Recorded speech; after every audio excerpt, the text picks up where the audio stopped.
Welcome to T24 news. ముందుగా headlines.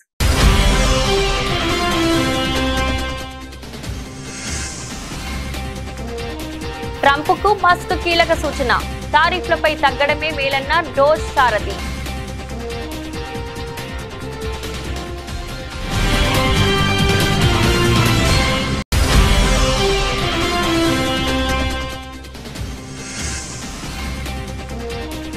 సింగపూర్లో అగ్ని ప్రమాదం, డిప్యూటీ సీఎం పవన్ కళ్యాణ్ చిన్న కుమారుడికి గాయాలు.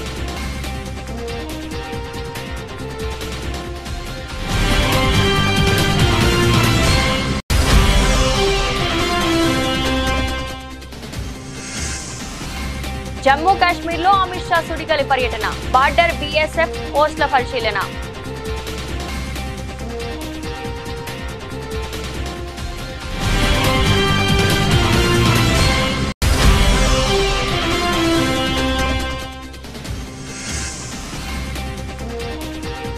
రెండు లక్షల మంది ఏఐ ఇంజనీర్లు తయారు చేయడమే ప్రభుత్వ లక్ష్యం, వెల్లడించిన మంత్రి శ్రీధర్ బాబు.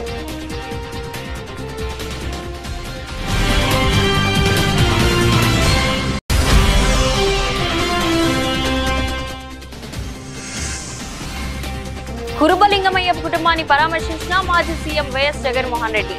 లింగమయ్య కుటుంబ సభ్యులతో మాట్లాడి వారికి ధైర్యం చెప్పిన వైఎస్ఆర్సీపీ అధినేత.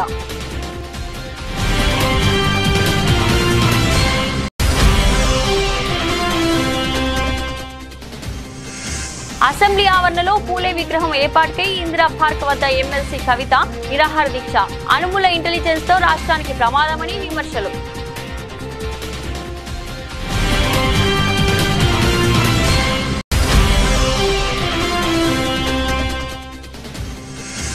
మచ్చబొల్లారంలోని హిందూ శ్మశాన వాటికను సందర్శించిన హైడ్రా కమిషనర్ రంగనాథ్. ఎట్టి పరిస్థితుల్లో డంపింగ్ యార్డ్ తో పాటు నిర్మాణాలు చేపట్టవద్దని ఆదేశం.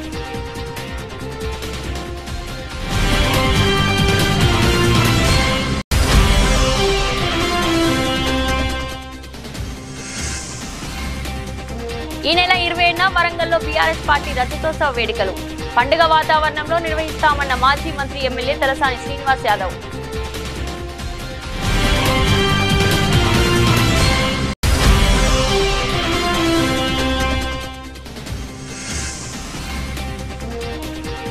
కోలుకుంటున్న ప్రపంచ మార్కెట్లు, భారీ లాభాల్లో స్టాక్ మార్కెట్లు.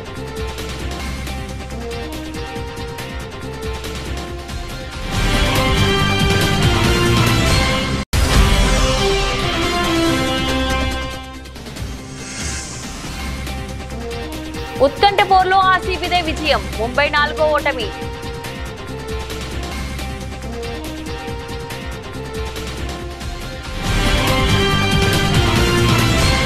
అమెరికా అధ్యక్షుడు డొనాల్డ్ ట్రంప్ విధించిన తారీఫ్లపై డోజ్ సారథి టెస్లా అధినేత ఎలాన్ మస్క్ తొలిసారి స్పందించినట్లు తెలుస్తుంది. చైనా విషయంలో తారీఫ్ యుద్ధాన్ని ఆపాలని, ఈ విషయంలో కాస్త తగ్గితేనే మేలని ట్రంప్ కు సూచించారని సమాచారం. ఇటీవల ట్రంప్ తో జరిగిన భేటీలో మస్క్ ఈ అభిప్రాయాన్ని వెలుబుచ్చినట్లు తెలిసింది. అయితే ఈ విషయంపై ఎలాంటి అధికారిక ప్రకటన వెలువడలేదు. ఈ మేరకు పలు ఆంగ్ల మీడియాలో కథనాలు వెల్లడిస్తున్నారు. ఈ కథనాల ప్రకారం డొనాల్డ్ ట్రంప్ తో మస్క్ నేరుగా చర్చలు జరిపారు. చైనాపై తారీఫ్లు విధించే విషయంలో మరో ఆలోచించాలని కోరారు.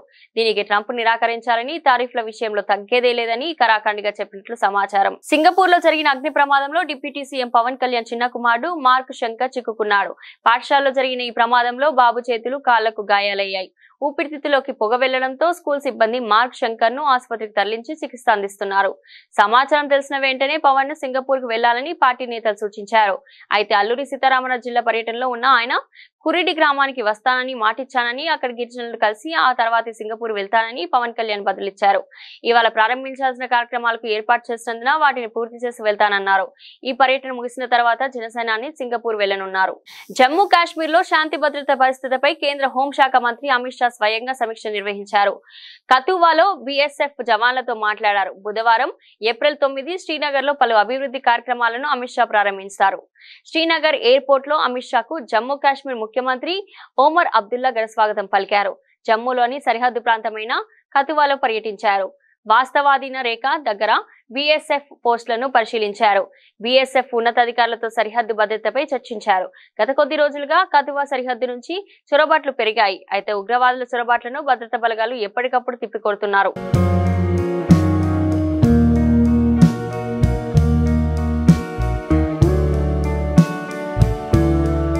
తెలంగాణ నుంచి 2 లక్షల మంది ఆర్టిఫిషియల్ ఇంటెలిజెన్స్ ఇంజనీర్లు తయారు చేయాలన్నదే తమ ప్రభుత్వ లక్ష్యమని రాష్ట్ర ఐటీ పరిశ్రమల శాఖ మంత్రి దుద్దిల్ల శ్రీధర్ బాబు అన్నారు. Consulate general of Singapore Edgar Pang నేతృత్వంలో ఆ దేశ ప్రతినిధులు డాక్టర్ బిఆర్ అంబేద్కర్ సచివాలయంలో మంత్రి శ్రీధర్ బాబుతో ప్రత్యేక సమావేశమయ్యారు. ఈ సందర్భంగా పలు కీలక అంశాలపై అవగాహన ఒప్పందం చేసుకున్నారు. తాజా నిర్ణయంతో రాష్ట్రంలో నిరుద్యోగ ఇంజనీర్లకు మేలు జరుగుతుందని ఈ సందర్భంగా మంత్రి శ్రీధర్ బాబు తెలిపారు. ఎమర్జింగ్ టెక్నాలజీస్ తో హబ్ గా తెలంగాణను మార్చేందుకు తీసుకుంటున్న చర్యలను ఈ సందర్భంగా మంత్రి శ్రీధర్ బాబు సింగపూర్ ప్రతినిధులకు వివరించారు. ఈ రంగంలో ఉపాధి అవకాశాలను అందిపుచ్చుకునేలా తెలంగాణ యువతను తీర్చిదిద్దుతామన్నారు. అంతర్జాతీయ ప్రమాణాలతో నెలకొల్పుతున్న ఫ్యూచర్ సిటీ అక్కడే ఏర్పాటు చేయబోతున్న ఏఐ యూనివర్సిటీ గురించి తెలిపారు. ఫ్యూచర్ సిటీలో భాగస్వామ్యమయ్యేందుకు అనేక అంతర్జాతీయ సంస్థలు ముందుకొచ్చాయన్నారు. ఇటీవల దారుణ హత్యకు గురైన కురుబ లింగమయ్య కుటుంబాన్ని వైఎస్ఆర్సీపీ అధినేత మాజీ సీఎం వైఎస్ జగన్మోహన్ రెడ్డి పరామర్శించారు. లింగమయ్య కుటుంబ సభ్యులతో మాట్లాడి వారికి ధైర్యం చెప్పారు. ఆ కుటుంబానికి భరోసా ఇచ్చారు. అనంతరం వైఎస్ జగన్ మీడియాతో మాట్లాడుతూ చంద్రబాబు పాలనలో ఆంధ్రప్రదేశ్ రాష్ట్రం బీహార్ లాగా మారుతుందని మండిపడ్డారు. అలాగే పోలీసు అధికారులకు జగన్ వార్నింగ్ ఇచ్చారు. పోలీసులు చంద్రబాబుకు వాచ్మెన్ లాగా ప్రవర్తిస్తున్నారని ఆరోపించారు. పోలీసులు ఎవరైతే చంద్రబాబు నాయుడు గారిని మెప్పు కోసం ఎవరైతే పోలీసులు చంద్రబాబు నాయుడు గారి మెప్పు కోసం ఎవరైతే వాళ్ళ టోపీ మీద ఉన్న సింహాలకు సెల్యూట్ చేయకుండా చంద్రబాబు నాయుడు గారికి వాచ్మెన్ల కింద పనిచేస్తా ఉన్న ఆ ప్రతి పోలీస్ అధికారికి చెప్తా ఉన్నా, ఎల్లకాలం చంద్రబాబు నాయుడు గారి పరిపాలన సాగదు. చంద్రబాబు నాయుడు గారి పరిపాలన త్వరలోనే వస్తుంది. ప్రతి పోలీస్ అధికారికి కూడా చెప్తా ఉన్నా, మీ బట్టలు తీస్తామని చెప్పి ప్రతి పోలీస్ అధికారికి మీ యూనిఫామ్ తీస్తాం, చట్టం మిమ్మల్ని నిలబెడతాం, దోషులుగా మిమ్మల్ని నిలబెట్టి మీ యూనిఫామ్ తీయించి మీకు ఉద్యోగాలు లేకుండా చేస్తామని కూడా ఈ సందర్భంగా ఇప్పటికైనా చెప్తా ఉన్నా, ప్రతి పోలీస్ అధికారిలో కూడా మార్పు తెచ్చుకోండి. ఎల్లకాలం ఇదే పరిపాలన సాగదు.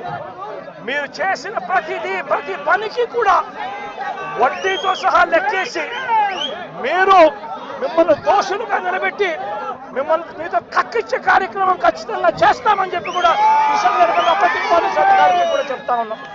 నేను అడుగుతా ఉన్నా, ఇదే రకమైన పాలనకు సంబంధించి నేను క్వశ్చన్స్ అడుగుతా ఉన్నా.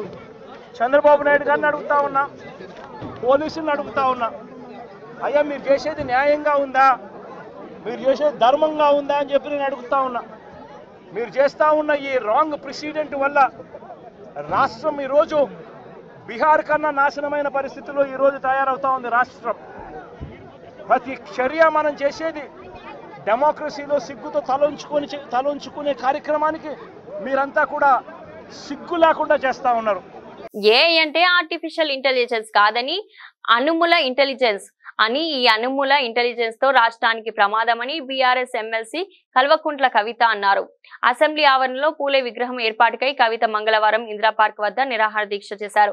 ఈ సందర్భంగా ఆమె మాట్లాడుతూ ఆర్టిఫిషియల్ ఇంటెలిజెన్స్ తో చాలా ప్రమాదం ఉందని సీఎం రేవంత్ రెడ్డి అంటున్నారని, వాస్తవానికి అనుముల ఇంటెలిజెన్స్ తోనే రాష్ట్రానికి ప్రమాదమని వ్యాఖ్యానించారు. అనుముల ఇంటెలిజెన్స్ రాష్ట్రంలో విధ్వంసం సృష్టిస్తుందని కవిత అన్నారు. అనుముల ఇంటెలిజెన్స్ పక్కకు జరిగితే తప్ప రాష్ట్రం బాగుపడే పరిస్థితి కనిపించడం లేదని చెప్పారు. ప్రజలను మోసం చేయడమే అనుముల ఇంటెలిజెన్స్ పని అని విమర్శించారు. అనుముల ఇంటెలిజెన్స్ వాడి కులగణను తప్పుదోవ పట్టించారని, బీసీకి అన్యాయం చేస్తున్నారని అన్నారు. సర్వే వివరాలను అసెంబ్లీలో పెట్టకుండా ఆర్టిఫిషియల్ ఇంటెలిజెన్స్ వినియోగించి అధ్యయనం చేసిన తర్వాత రిజర్వేషన్ ఇస్తారంట అని ఎద్దేవా చేశారు. బీఆర్ఎస్ హయాంలో సమగ్ర కుటుంబ సర్వే వివరాలను వెబ్సైట్ లో పెట్టామని, కాంగ్రెస్ ప్రభుత్వానికి ఆ ధైర్యం ఎందుకు లేదని కవిత ప్రశ్నించారు. బిల్లుల ఆమోదం తర్వాత అన్ని పార్టీలకు ప్రధాని వద్దకు తీసుకెళ్తామని సీఎం అన్నారని, కానీ ఇప్పటి వరకు అఖిల పక్షాన్ని ఢిల్లీకి తీసుకెళ్లలేదని ఆరోపించారు. బీజేపీతో రేవంత్ రెడ్డికి లాలూచి ఉన్నదని, బీజేపీని కాపాడడం కోసం కాంగ్రెస్ పార్టీ ఢిల్లీకి అఖిల పక్షాన్ని తీసుకెళ్లడం లేదని ఆరోపణలు చేశారు. ఆర్టిఫిషియల్ ఇంటెలిజెన్స్ తోని చాలా ప్రమాదం ఉందని హెచ్సియులో మనమేమో చేసినామని నిన్ననే మళ్ళా సీఎం గారు చెప్పిండ్రు. నాకైతే ఏమనిపిస్తుందంటే, ఇగో ఇది చూస్తుంటే ఆర్టిఫిషియల్ ఇంటెలిజెన్స్ అంటే ఏఐ అంటే ఆర్టిఫిషియల్ ఇంటెలిజెన్స్ కాదు, ఏఐ అంటే అనుమూల ఇంటెలిజెన్స్. ఏఐ అంటే అనుమూల ఇంటెలిజెన్స్.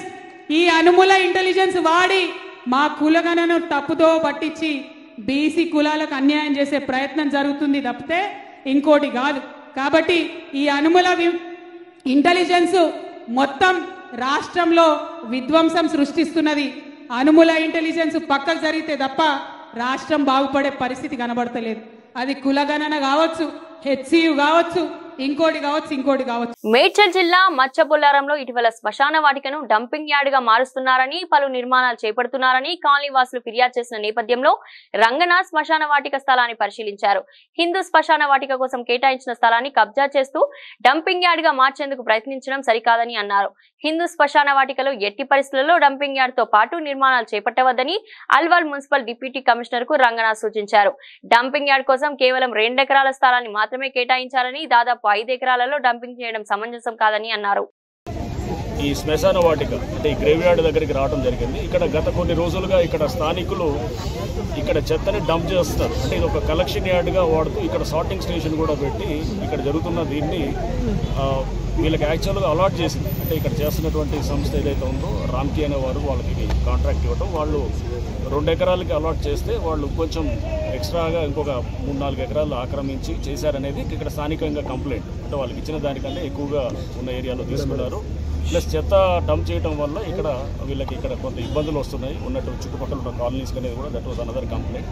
ప్లస్ ఇది గ్రేవ్ యార్డ్లో వీళ్ళు వర్క్స్ చేయడంతో అక్కడ చాలా చోట్ల ఏదైతే కనుక వీళ్ళు గతంలో పూడ్చినటువంటి ఇది రెమినెంట్స్ ఏదైతే ఉన్నాయో బోన్స్ ఇట్లాంటివన్నీ కూడా అవి కూడా ట్రేస్ అవుట్ అయ్యి దాంతో కొంత ఇబ్బందిగా ఉన్నదనేటువంటిది ఈ కంప్లైంట్స్ నేపథ్యంలో. ప్లస్ రాజకీయ ప్రతినిధి కూడా గత ఎక్స్-ఎమ్మెల్యే గారు మైనపల్లి హనుమంతరావు గారు, ప్రస్తుత ఎమ్మెల్యే గారు రాజశేఖర్ రెడ్డి గారు, ప్రస్తుత ఎంపీ గారు ఈటల రాజేందర్ గారు, ఇక్కడ ఇది మన మల్కాజ్గిరి ఎంపీ గారు, వీరందరూ కూడా రిప్రజెంట్ చేయడం జరిగింది. మన శనివారం రోజున మంత్రి గారు శ్రీధర్ బాబు గారి దగ్గర నన్ను కూడా పిలిచారు. ఈటల రాజేందర్ గారు ఎంపీ గారు వచ్చినప్పుడు కూడా పిలిచినప్పుడు అక్కడ కూడా మీటింగ్ అయింది. సో పబ్లిక్ ఏదైతే ఈ ప్రాబ్లమ్ని ఎక్స్ప్రెస్ చేశారో ఈ ప్రాబ్లంకి ఒక సొల్యూషన్ తీసుకురావాలనేది మంత్రి గారు మాకు ఆదేశించారు. అట్లానే జిహెచ్ఎంసీ కమిషనర్ ఇలంబర్తి గారికి కూడా ఆదేశించారు. సో ఈ నేపథ్యంలో ఇక్కడికి రావడం జరిగింది. సో దీన్ని తప్పకుండా రిజాల్వ్ చేస్తాము. రిజాల్వ్ చేసి దీనికి అంత డిస్కషన్ మీద రిజాల్వ్ చేసి పబ్లిక్ ఏదైతే వాళ్ళ కన్సర్న్స్ ఉన్నాయో అన్నింటినీ కూడా తప్పకుండా అడ్రస్ చేసేదానికి చేస్తాము. సో అప్పటిదాకా ఇక్కడ ఏదైతే కన్స్ట్రక్షన్ యాక్టివిటీ జరుగుతుందో ఆ కన్స్ట్రక్షన్ యాక్టివిటీ కూడా జరగకుండా ఆపాలని చెప్పి కూడా మేము. యాదాద్రి భువనగిరి జిల్లా యాదగిరిగుట్ట మండలం మూసాయిపేట గ్రామంలో పిఎస్సిఎస్ వరి ధాన్యం కొనుగోలు కేంద్రాన్ని తెలంగాణ రాష్ట్ర ప్రభుత్వ విప్ ఆలేరు ఎమ్మెల్యే శ్రీ వీర్ల ఐలయ్య గారు ప్రారంభించారు. ఈ కార్యక్రమంలో Aler market committee chairman Ayanala Chaitanya Mahender Reddy, PSCS chairman Ramidi Ramireddy, PCS డైరెక్టర్లు, రైతుల ప్రజలు పాల్గొన్నారు.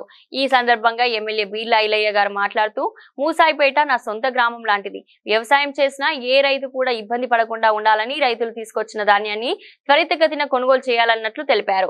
రైతులు అమ్మిన 3 రోజుల్లోనే వారి ఖాతాలోకి డబ్బులు జమ చేసే విధంగా ఈ ప్రభుత్వం చర్యలు తీసుకుంటుందని అన్నారు. ఎంపీడీసీ ఎలక్షన్లు వస్తాయి, ఎవరు జెండాలు పట్టుకుందాం. ఎమ్మెల్యే ఎలక్షన్లు వస్తాయి, ఎవరు జెండాలు పట్టుకుందాం. ఎలక్షన్లు అయిపోయిన తర్వాత అందరం కలిసికట్టుగా ఈ ప్రాంతం అభివృద్ధి చేసుకోవాలి. ఈ ప్రాంతం రైతన్నలకు పెద్దపీట వేసుకోవాలి. ఇలా 100-120 చెరువులు నింపినోని నా సొంత చెరువును ఎందుకు నింపలేకపోతా? మీరు ఆలోచన చేయరి. దాని సోర్స్ ఎట్లుంటే అవసరమైతే దానికి లిఫ్ట్ పెడితే తప్ప లేకపోతుంది. ఒక తలమాషుడు అంటాడు ఐలే వెంచర్ ఉంది, ఐలే వెంచర్లకు నేను 100 ఎకరాలు ఇవ్వడానికి సిద్ధంగా ఉన్నా. నా సొంతం 10 ఎకరాలు ఇవ్వడానికి ఉన్నా. ఎవరో తమ్ముడు ఎందుకు పనికిరాని మాటలు మాట్లాడతాడు? ఆ తలమాషుడు వాని ఊళ్ళో 3 సార్లు చెరువు నింపినా వాడు నిల్లేమంటాడు. మసాపేట చెరువు నింపలేదా? అంత పెద్ద చెరువు నింపినాం. మా ఎంపీ గారు పైసలు సొంతంగా పెట్టుకొని కట్టగట్టి తెచ్చిండు. నేనేమంటున్నా, దయచేసి రైతుల విషయంలో రాజకీయాలొద్దు. మనకు పార్టీలు లేవు.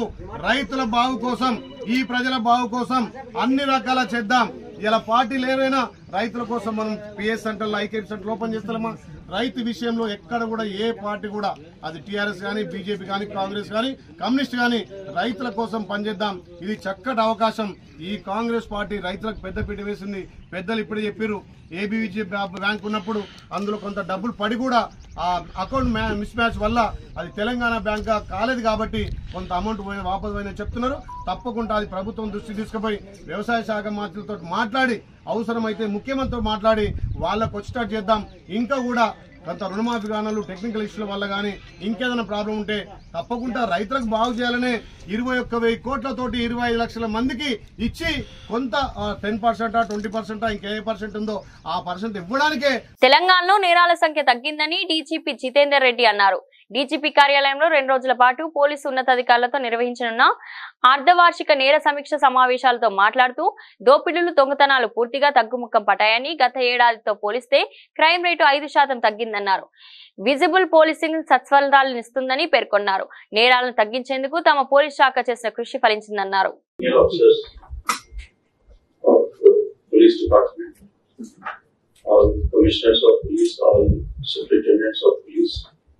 ASPs under training,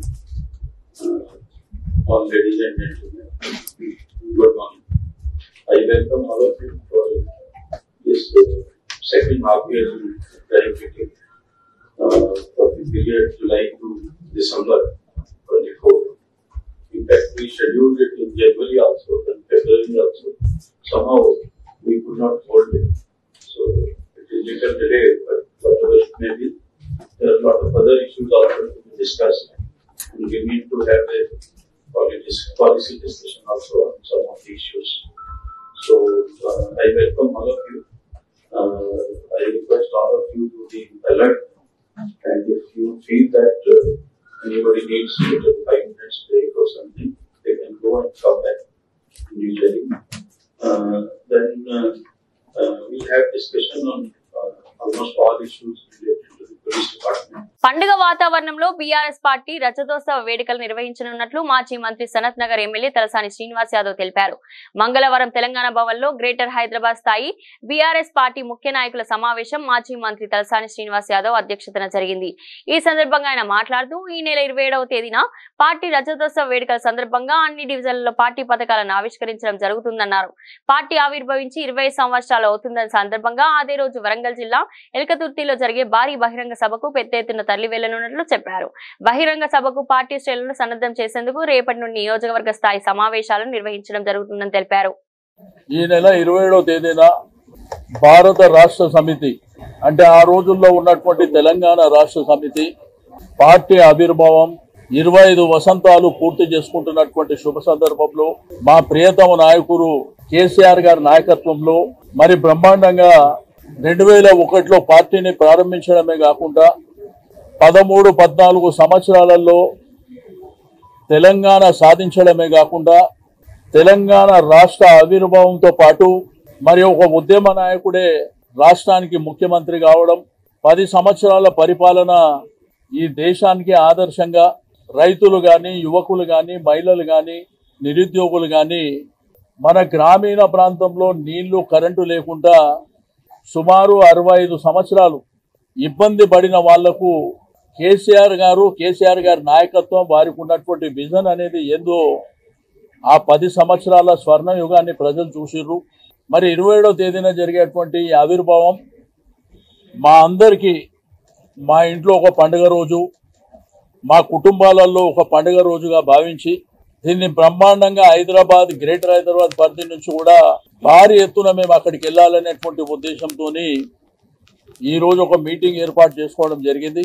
రెండోది రేపు ఎల్లుండి మీకు గోషామైల్ కానివ్వండి, నాంపల్లి కానివ్వండి, కార్వాన్ కానివ్వండి, అదేవిధంగా ఖైరతాబాద్ ఈ మీటింగ్లన్నీ రేపు ఎల్లుండి శ్రవణ్ గారు, కాలేరు వెంకటేష్ గౌరవ శాసనసభ్యుల ఆధ్వర్యంలో ఆ కార్యక్రమాలు జరుగుతాయి. రెండోది అన్ని నియోజకవర్గాలలో 12, 13వ తేదీన కూడా నియోజకవర్గాల్లో మీటింగ్ జరుగుతాయి. 20వ తేదీన ఈ నెల ఇక్కడనే భవన్ లో జనరల్ బాడీ మీటింగ్ జరుగుతుంది.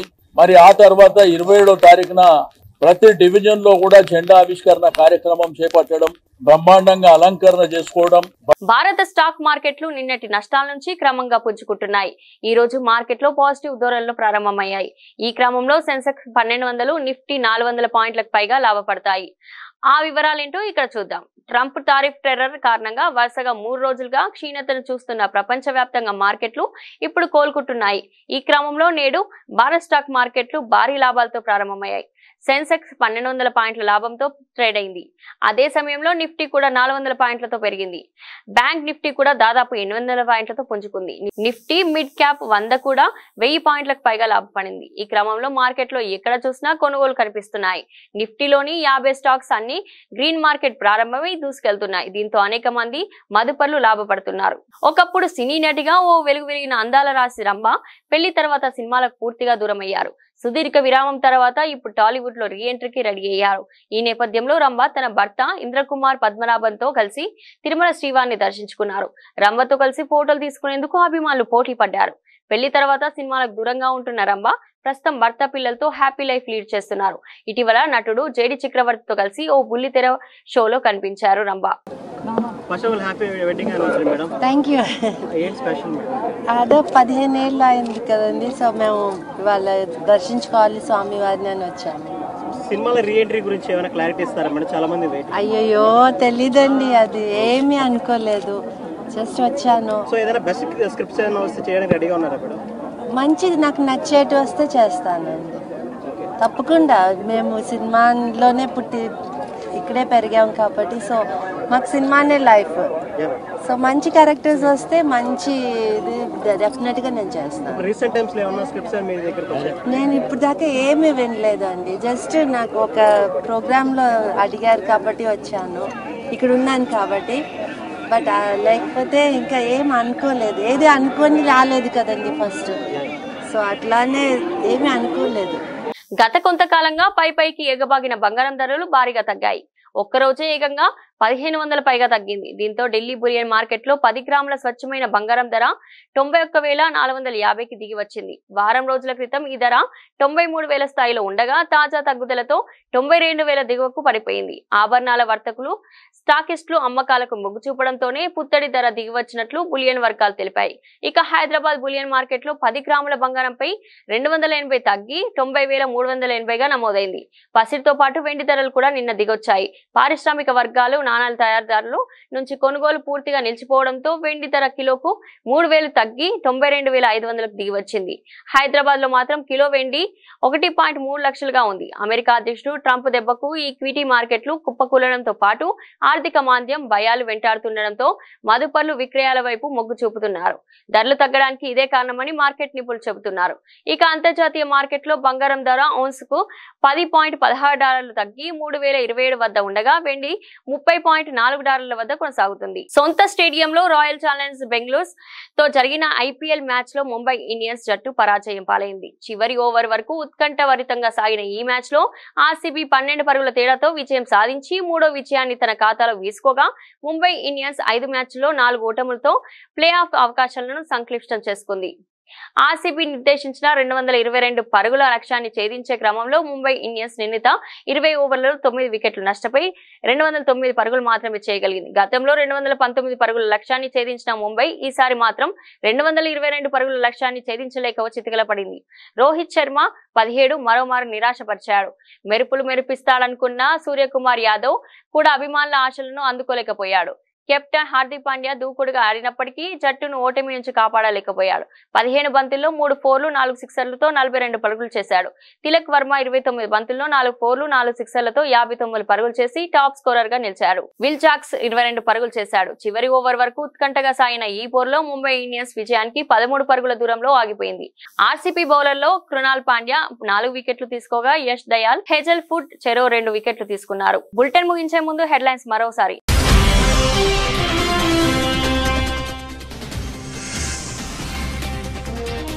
ట్రంప్ కు మస్క్ కీలక సూచన, టారిఫ్లపై తగ్గడమే మేలన్న డోస్ సారథి.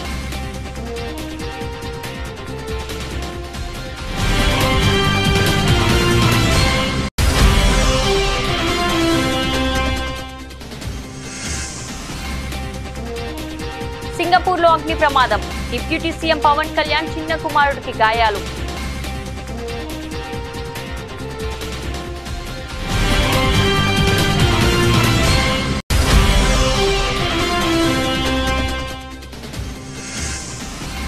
జమ్మూ కాశ్మీర్ లో అమిత్ షా సుడిగాలి పర్యటన, బార్డర్ బీఎస్ఎఫ్ పోస్టుల పరిశీలన.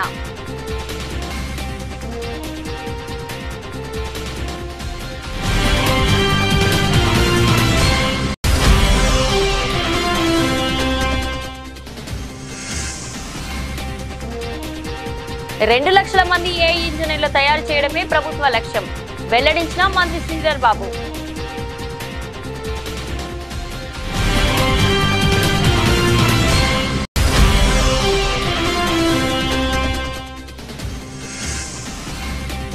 కురుబ లింగమయ్య కుటుంబాన్ని పరామర్శించిన మాజీ సీఎం వైఎస్ జగన్మోహన్ రెడ్డి. లింగమయ్య కుటుంబ సభ్యులతో మాట్లాడి వారికి ధైర్యం చెప్పిన వైఎస్ఆర్సీపీ అధినేత.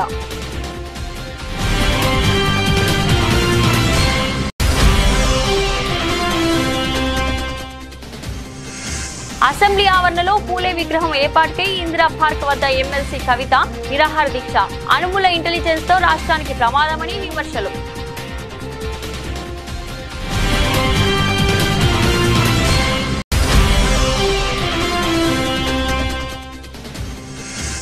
మచ్చబొల్లారంలోని హిందూ శ్మశాన వాటికను సందర్శించిన హైడ్రా కమిషనర్ రంగనాథ్. ఎట్టి పరిస్థితుల్లో డంపింగ్ యార్డ్ తో పాటు నిర్మాణాలు చేపట్టవద్దని ఆదేశం.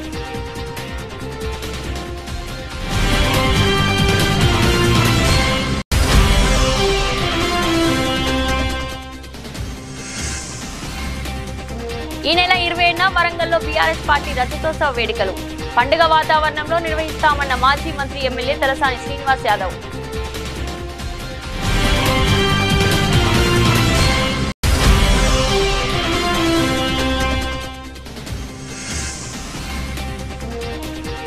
కోలుకుంటున్న ప్రపంచ మార్కెట్లు, భారీ లాభాల్లో స్టాక్ మార్కెట్లు.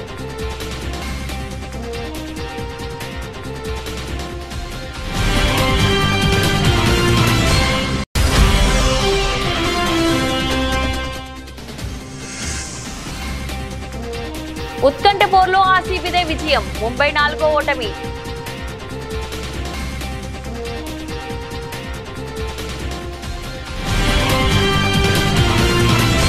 ఇది ఈ రోజు బులెటిన్. మరో బులెటిన్ లో మళ్ళీ కలుద్దాం. అంతవరకు సెలవు.